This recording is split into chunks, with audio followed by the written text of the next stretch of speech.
Kids lunch box recipe சேமியா பிரியாணி எப்படி பண்ணுறதுன்னு பார்க்கலாமா? அதுக்கு ஒரு கடாயில 2 டீஸ்பூன் நெய் சேர்த்துட்டு, 1 கப் சேமியா சேர்த்து 3 நிமிஷம் ரோஸ்ட் பண்ணிட்டு தனியா எடுத்து வச்சுருங்க.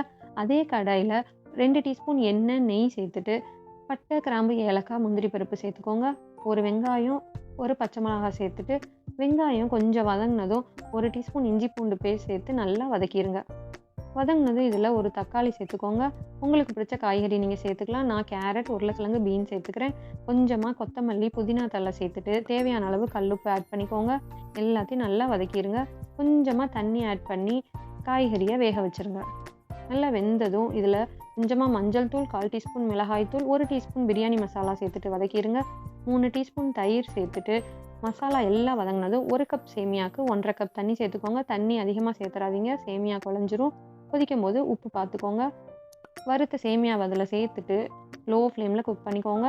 கடைசியாக இதில் 1 டீஸ்பூன் நெய் சேர்த்திங்கன்னா சூப்பர் டேஸ்ட்டாக சேமியா பிரியாணி ரெடி. இதுக்கு வெறும் தயிர் பச்சடி மட்டும் போதும். ட்ரை பண்ணி பாருங்கள். Happy cooking, happy plate.